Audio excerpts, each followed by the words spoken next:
Très chers téléspectateurs et téléspectatrices de Voice of Kivu, bonjour. Bienvenue dans cette revue spéciale consacrée à l'actualité liée à l'épidémie d'Ebola. Un cas suspect a été signalé depuis le samedi 17 mai 2026 ici à Goma. Je me présente, je suis Rebecca Mabourouki et aujourd'hui, nous allons nous intéresser à la manière dont l'AFC M23 gère cette situation sanitaire dans ces zones déjà libérées.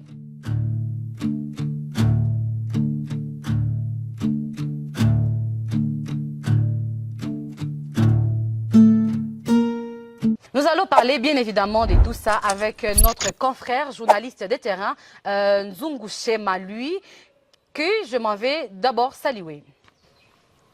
Bonjour Monsieur Shema et bienvenue. Merci beaucoup, bonjour Madame Rebecca, et c'est vraiment un plaisir d'être ici avec toi pour parler de la situation sanitaire dans la province du Nord Kivu, dans des zones déjà libérées par le mouvement de l'AFC M23. Shema, dites-nous d'abord, comment cette alerte liée à l'Ebola a été découverte ici à Goma et dans quelles circonstances ces cas a été confirmé ou signalé? Alors merci beaucoup pour cette question. Tout d'abord, je vais commencer à parler de ces cas suspects ou encore le cas confirmé depuis le samedi 17 mai 2026. C'est une femme qui revenait aux funérailles de son mari à Bunia, dans la province d'Elituri. C'est une femme d'une trentaine d'années. Et alors, elle est revenue de la province de l'Ituri parce qu'elle vivait déjà ici dans la ville de Goma. En revenant de l'Ituri, elle est revenue avec cette épidémie d'Ebola. Et voilà, ce dimanche, que les cas étaient confirmés par les autorités. Et on l'a découvert le samedi. Ouais, on l'a découvert le samedi et confirmé directement par les autorités de l'AFC M23 dans une réunion d'urgence qui a été tenue par les autorités de l'AFC M23 et celle de la division provinciale de la santé qui est dirigée par Kizinkinko, qui aussi a été présent pour parler et voir comment ils vont contenir cette épidémie qui a été déjà confirmée dans la ville de Goma. Et après cette découverte, quelle a été la première réaction des autorités de l'AFC M23? Alors, comme je l'ai dit bien avant, les autorités de l'AFC M23, après avoir eu l'information que le cas d'Ebola a été confirmé, d'ailleurs c'est différent d'autres épidémies d'Ebola qui sont passées dans la ville de Goma, parce que ce n'est pas la toute première fois que le cas d'Ebola ou encore l'épidémie d'Ebola se vit dans la ville de Goma. Ce n'est pas la première fois, on va se rappeler, même dans les années 2020, l'épidémie Ebola sévit encore ici dans la ville de Goma. Alors, après avoir eu l'information qu'il y a un cas confirmé d'épidémie d'Ebola dans la ville. Un cas déjà confirmé. Ouais, parce que hier, quand j'étais avec les autorités dans une descente des terrains, ils ont dit que c'est déjà 27 cas testés. Mais tous ces cas-là ont été déclarés ou encore détectés négatifs. Donc c'est aujourd'hui, depuis le dimanche jusqu'à présent, c'est toujours un cas qui est confirmé par les autorités de l'AFC M23. Tout d'abord, je disais que les autorités ont fait une réunion d'urgence le dimanche. On a été présent avec plusieurs autres journalistes qui ont été conviés à cette réunion d'urgence avec le directeur de la division provinciale de la santé, M. Kizinkiko, qui était présent aussi avec notamment le coordonnateur politique de l'AFC M23, le coordonnateur adjoint, M. Bertrand Bissimois, mais aussi le secrétaire permanent de cette coalition de l'AFC M23 Twigwaneo, qui était aussi présent dans cette réunion, et aussi la chargée des affaires humanitaires, Madame Chantal Mrekatete, et qui ont fait cette réunion. À la sortie de cette réunion, c'est là que le secrétaire permanent a confirmé ces cas d'Ebola à Boudi-Bungio. Voilà, c'est là que je voulais en venir, parce que c'est l'Ebola qui a été confirmé par les autorités de l'AFC M23. Et donc, c'est ce dimanche que les autorités de l'AFC M23 ont pu vraiment confirmer cette épidémie d'Ebola, Boudi-Bungio, qui a été déclarée ici dans la ville de Goma. Et donc, les autorités de l'AFC M23 ont pris directement en charge cette situation sanitaire. Donc, vous avez suivi tout au long de ces 3 jours qu'on était sur terrain avec les autorités pour suivre de près comment les autorités prennent en charge cette épidémie, comment ils font pour contenir cette épidémie d'Ebola, pour protéger la population de la ville de Goma. Monsieur Chema, vous avez été pendant 3 jours sur le terrain. Ouais. Vous pouvez nous dire quelles sont les mesures de prévention et les surveillances qui ont été déjà mises en place pour éviter une éventuelle propagation de la maladie ou du virus? Ah oui, bon, c'est un mouvement qui est responsable, que je peux dire. C'est un mouvement responsable, c'est un mouvement qui sait comment faire.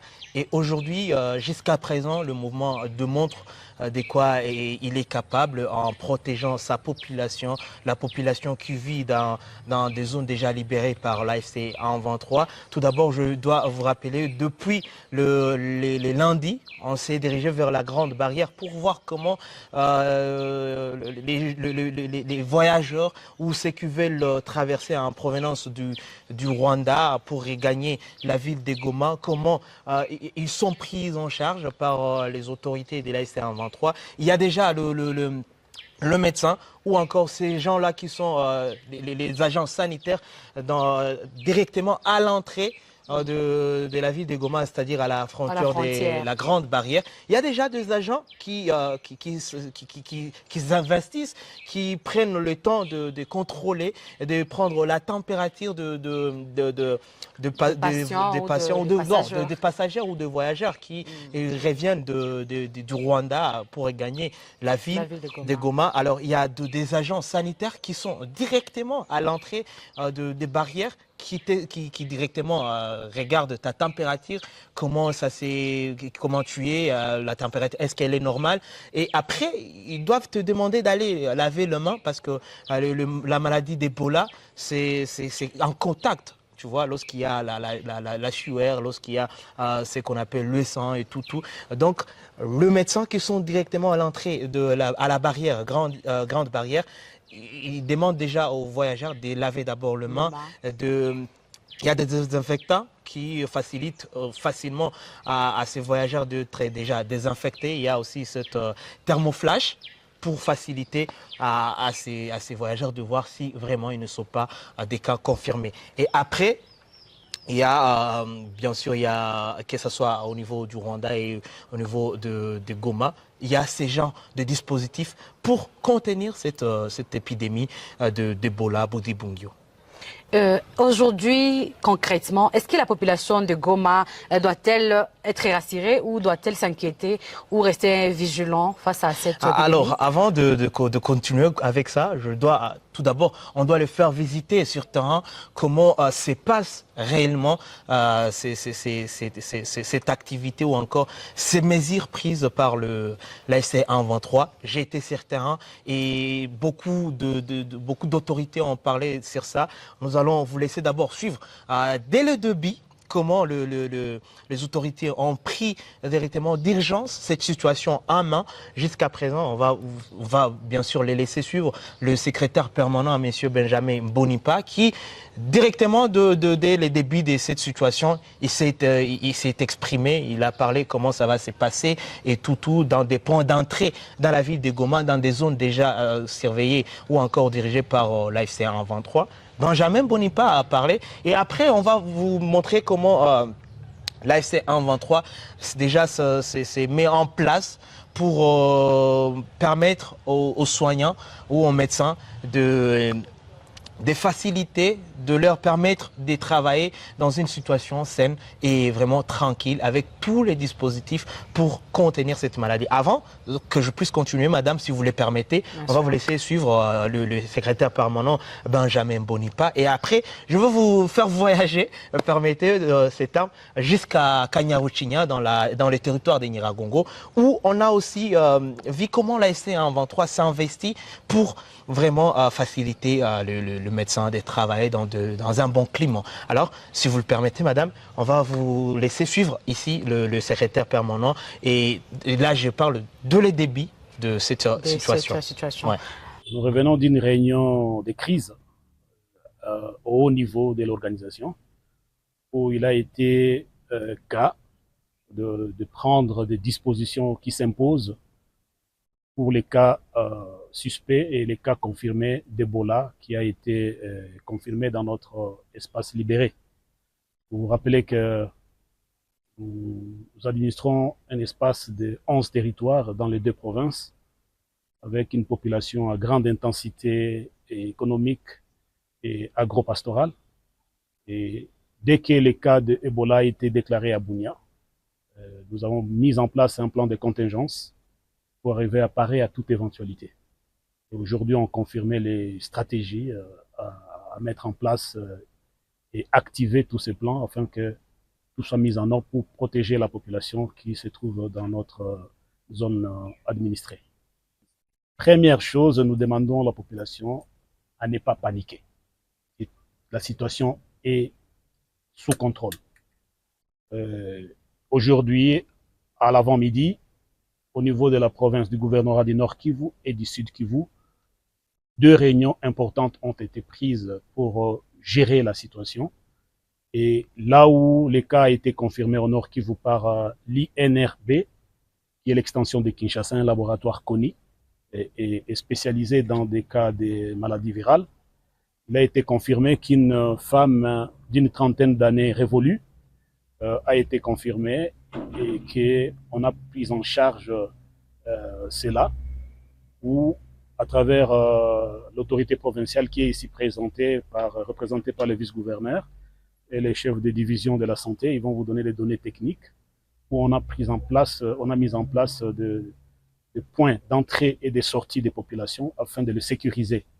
Nous allons d'abord protéger les populations sous l'espace que nous administrons et nous demandons que les populations vaquent à leurs occupations journalières et quotidiennes où nous avons la mission de bien gérer la communication pour informer notre population, la sensibiliser, leur donner des mesures préventives et donc des mesures barrières, des gestes barrières, des pratiques qu'il faut observer.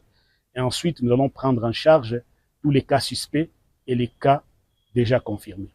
Et même prendre en charge pour les cas s'il advenait qu'il y ait des morts, comment prendre en charge les cérémonies de funérailles et tout ce qui va avec.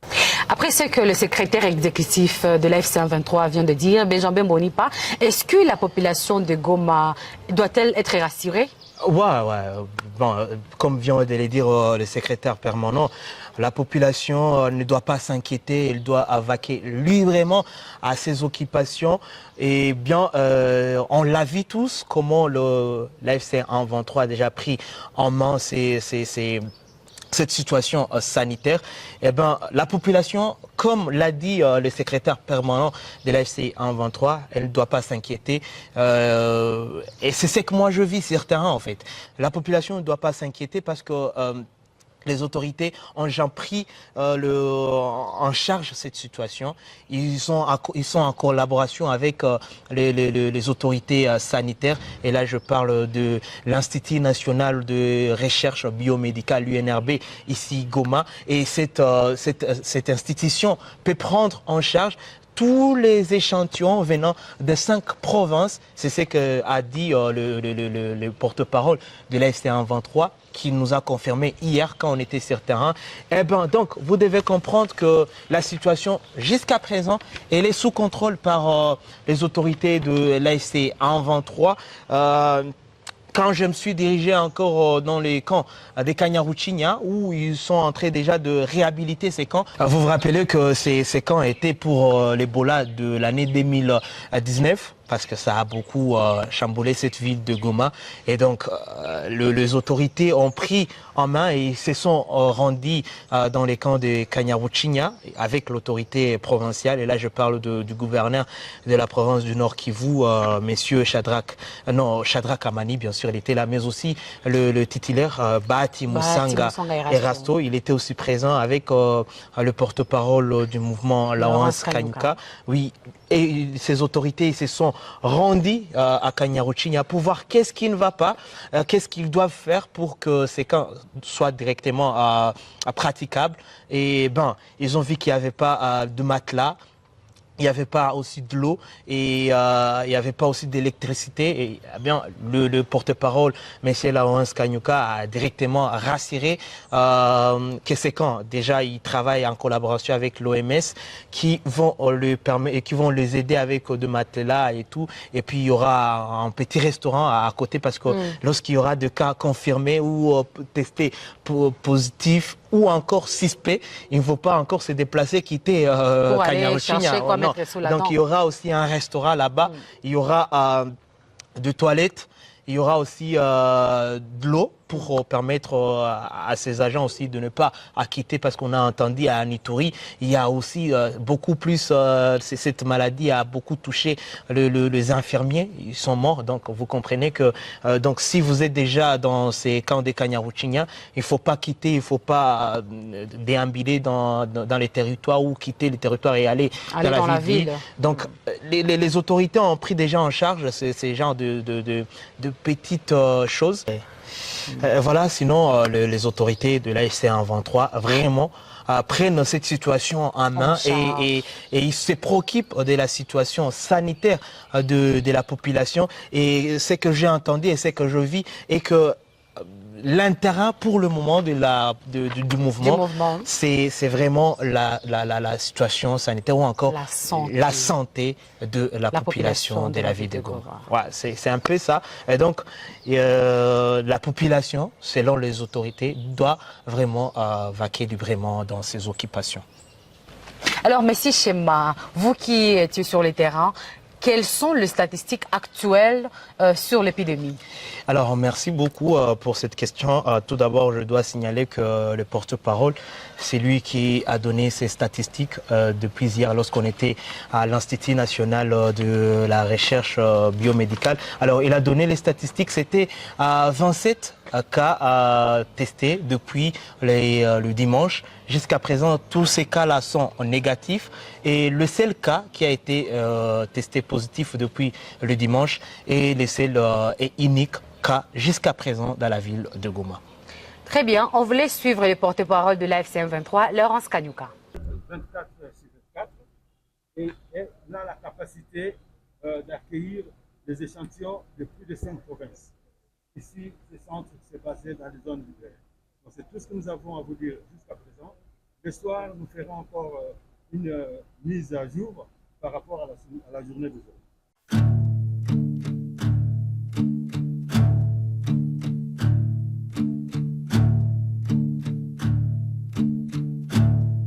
C'est la fin de cette revue d'actualité. On a parlé de l'actualité liée à l'épidémie d'Ebola. Merci à tous ceux qui nous ont suivis. N'hésitez pas de vous abonner pour ne rien manquer à la prochaine édition. Au revoir.